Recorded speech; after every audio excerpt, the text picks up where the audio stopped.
for those of you who might have come in after the talk began, we'd like to take this opportunity to remind you to please make sure your cell phones are turned off or switched to silent mode. Thank you. If you didn't get a piece of paper when you came in, please raise your hand and one of our volunteers will make sure that you have one. And please write your questions down on the paper and they'll be passed up to the front and I will address them to today's speaker. So, hello Stephen.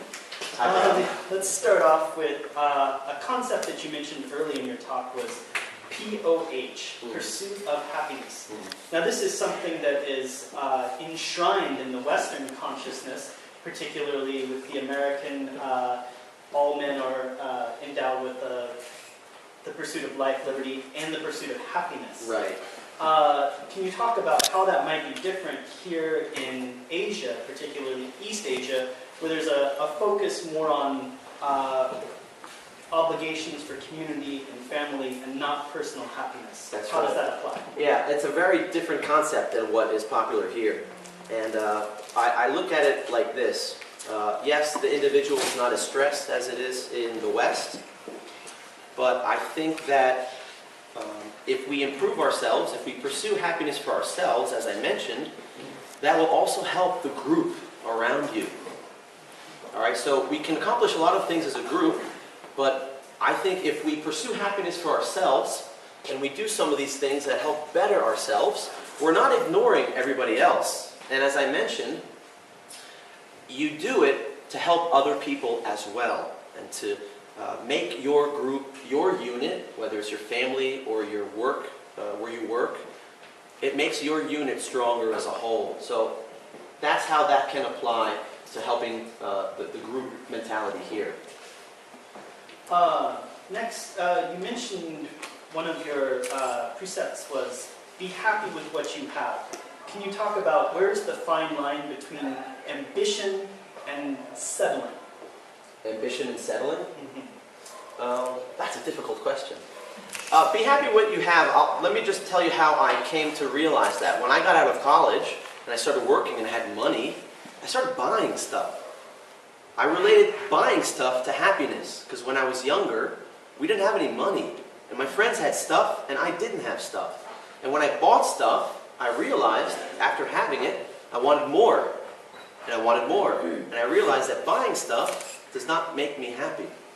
You know, that didn't lead to happiness. So settling, how can you be happy with what you have? When you talk to people and you hear about their problems, it makes your problems much less. It makes them almost go away. So the answer to that, I think, is perspective. You need to reach out to a lot of people and you need to see how they live their life. If you just focus on yourself, then you're only concerned with what you have in your life. And if you want things all the time, you have to realize that maybe that is not what will bring you happiness. So I guess the best answer to that is to reach out and see what other people have going on in their lives, and that can give you perspective on yours as far as settling or settling for happiness.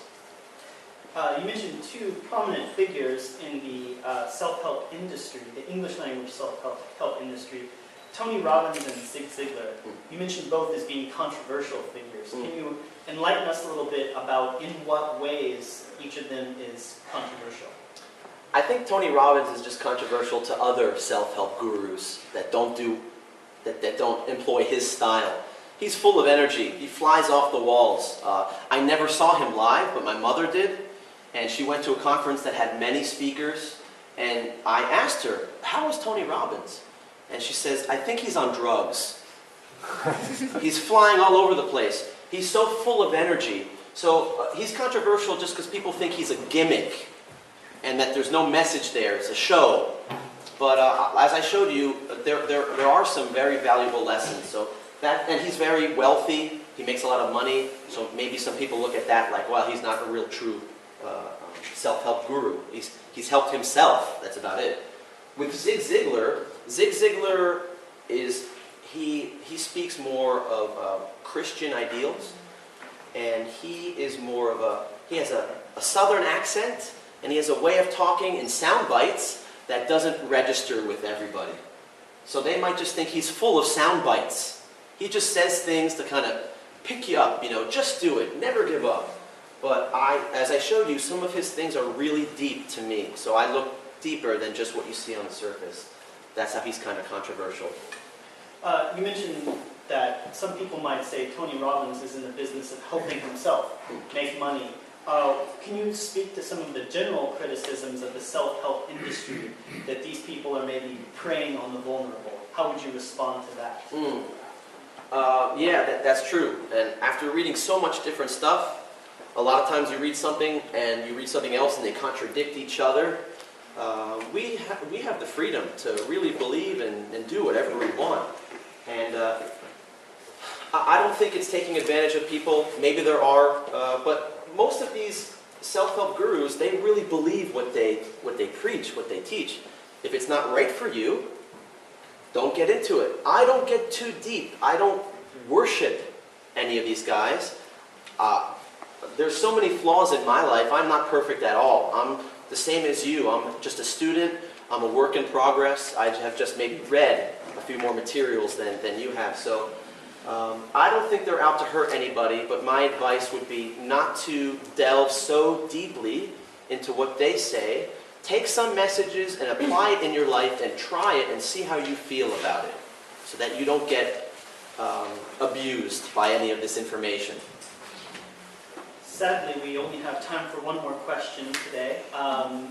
Stephen, your talk was very interesting and it did generate a lot of questions. If we didn't have time to ask your question, please feel free to approach Stephen in person after the talk. So to finish up, so are you personally inspired by people like Brian Song and Angelina Cho? Would you eventually want to become a self-help guru yourself? I'm not going to say no to anything, even though right now I want to say no way. There's no way I can do that. I find myself accomplishing things every year that amaze me. So I'm never going to say no. It's not in my plan right now, but I love educating, and public speaking is something I need a little bit more practice, but I'll be there. Yeah, what they do, I'm very proud of them. Brian Song spoke no English a few years ago, and he started some private lessons, and he made a goal to give a talk and to make a talk show in English. And he had a 2-year goal. And in 1 year, he practiced and spoke English well enough, and he was brave enough to do the show. And I was the first guest on his, he taped it for YouTube. It was a YouTube talk show. So he accomplished some great things. Angelina did. And there is a chance that I could follow their path in the future. Why not? All right. That's all the time we have for questions today, but let's give Stephen another round of applause for answering the question.